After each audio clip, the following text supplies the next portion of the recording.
প্রিয় ছাত্রছাত্রীরা, আজকে আমি তোমাদেরকে এই ভিডিওর মাধ্যমে ক্লাস 9-এর ভৌতবিজ্ঞানের যে সমস্ত প্রশ্নগুলো দেওয়া হয়েছে আজকে আমি আলোচনা করবো 11 নম্বর স্কুলের পেজ নম্বর 286। সেখানে গ্রুপ এ, বি এবং সি এই তিনটে বিভাগের যে সমস্ত প্রশ্নগুলো আছে সমস্ত প্রশ্নের উত্তর আলোচনা করবো, অর্থাৎ এমসিকিউ এবং এসএস যে প্রশ্নগুলো আছে 1 নম্বর এবং 2 নম্বর প্রশ্ন এই তিনটে বিভাগের সমস্ত প্রশ্নের উত্তর আমরা আলোচনা করবো আজকে এই ভিডিওর মাধ্যমে।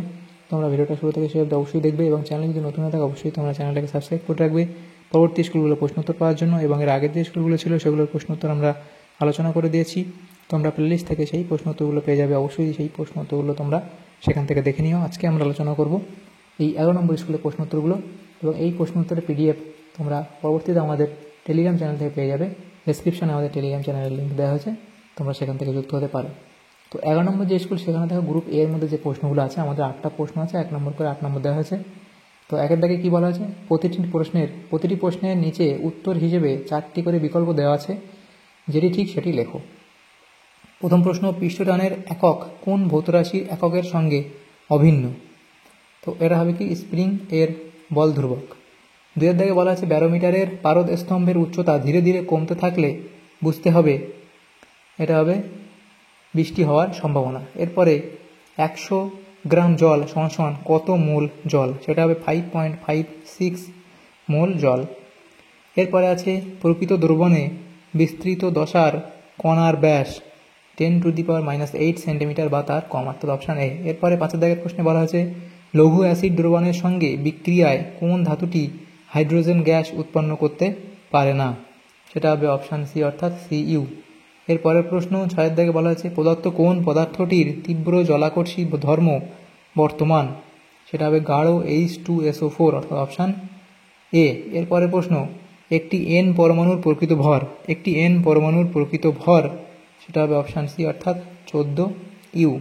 8 দাগের প্রশ্নে বলা আছে জেড ইকুয়ালস টু কার্য বাই ক্ষমতা হলে জেড কোন রাশি?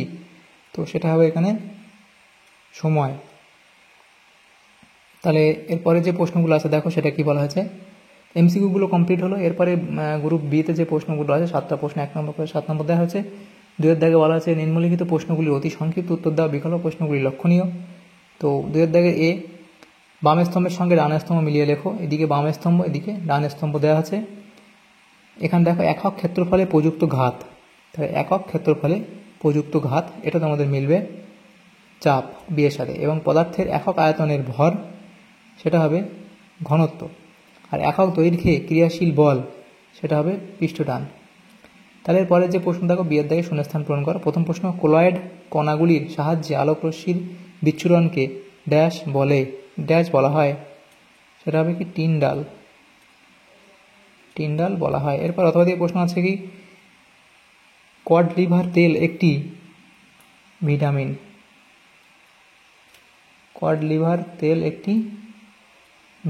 এরপরের যে প্রশ্নটা আছে দেখো সেখানে আমাদের এই প্রশ্ন হলো এটা। এরপরে আছে সিএর দাগের প্রশ্ন, এক কথা উত্তর দাও। সিএর দাগের 1, সেখানে বলা আছে SI-তে 1 মোল পরিমাণ CO2 এর ভর কত? তাহলে এটা হবে 44 গ্রাম। তারপরে আছে একটি অ্যাসিডের নাম লেখো যা আলমিক লবণ উৎপাদন করতে পারে।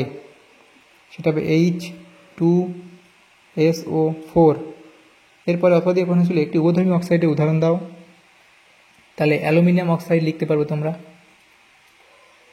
Aluminium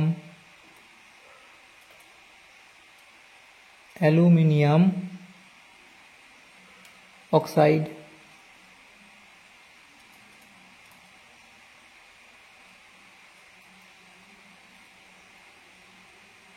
aluminium oxide Al2O3।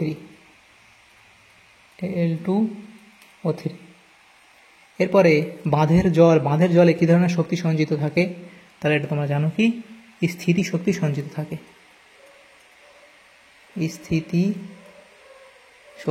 সঞ্চিত থাকে, তাহলে এগুলো হলো গ্রুপ বি।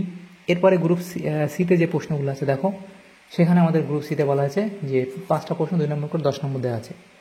তো সিএর দাগের প্রথম প্রশ্ন দেখানো, সিএর দাগের নিম্নলিখিত প্রশ্নের উত্তর দেওয়ার বিকল্প প্রশ্নগুলি লক্ষণীয়। প্রথম প্রশ্ন এখান থেকে দেখে নিও, বিভিন্ন উপাদানের দুটি সমান দৈর্ঘ্য বিশিষ্ট তারের একটি ব্যাস 1 মিলিমিটার এবং অপরটির ব্যাস 3 মিলিমিটার উভয়কে সমান বল দিয়ে টানলে প্রথমটির দৈর্ঘ্য বৃদ্ধি অপরটির দৈর্ঘ্য বৃদ্ধির 3 গুণ হয়, এদের ইয়ং গুণাঙ্কে তুলনা করো। তাহলে এদের ইয়ং গুণাঙ্কের তুলনা হবে এত। এখানে অঙ্কটা করে দেওয়া আছে, দেখো কার কত ব্যাস ছিল, দুটি তারের দৈর্ঘ্য সমান এবং ব্যাস এত, তাহলে ইয়ং গুণাঙ্কের সূত্র সেখান থেকে আমরা তুলনা করে পাই এটা। এরপরে প্রশ্নগুলো নেক্সট পেজে আছে, দেখো অথবা দিয়ে প্রশ্ন ছিল ফাউন্টেন পেনের নিব চেরা রাখা হয় কেন। তাহলে ফাউন্টেন পেনের নিব চেরা রাখা হয় কেন সেটা লিখবে, যে কালির প্রবাহ নিয়ন্ত্রণ করার জন্য এবং বায়ুর প্রবেশ করার জন্য অবধি লিখবে।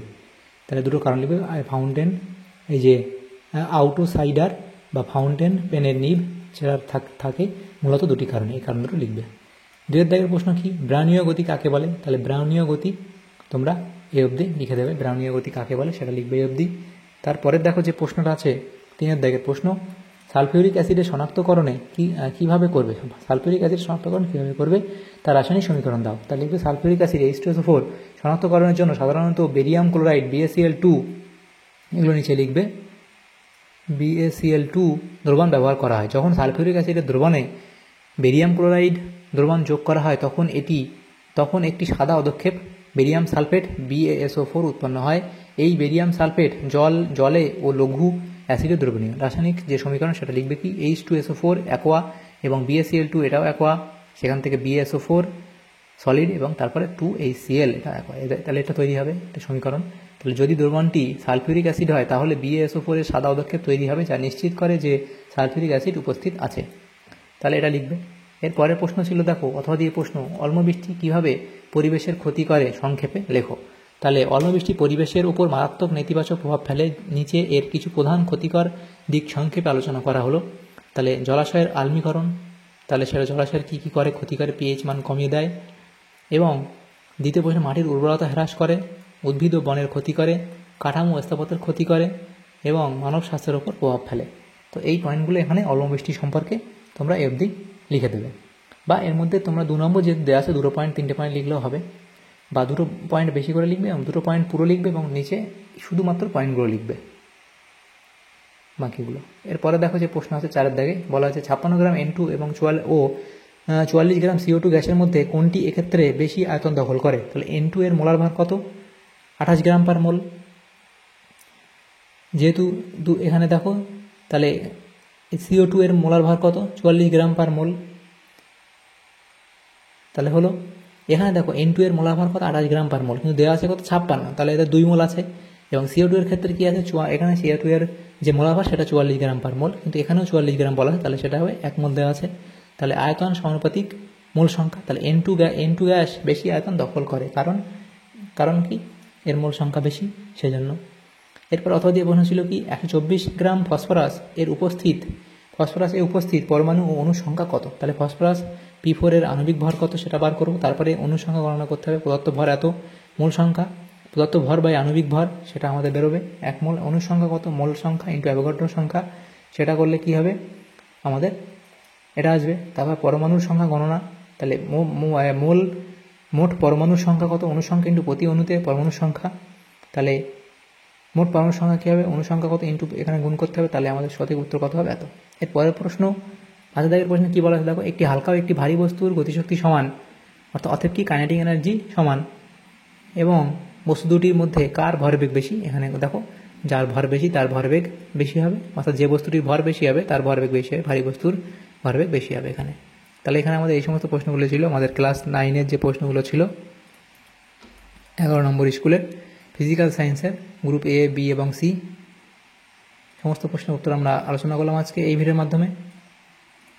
তোমাদের যদি সামান্যতম উপকার এসে থাকে ভিডিওটা অবশ্যই লাইক করবে, বেশি বেশি করে বন্ধুদের সাথে শেয়ার করবে, এবং পরবর্তী যে স্কুলগুলো আসছে সেগুলো প্রশ্ন উত্তর পাওয়ার জন্য অবশ্যই তোমরা আমাদের চ্যানেলটাকে সাবস্ক্রাইব করে রাখবে। যারা এখন আমাদের চ্যানেলটাকে তোমরা সাবস্ক্রাইব করোনি অবশ্যই সাবস্ক্রাইব করে রাখবে। Thanks for watching.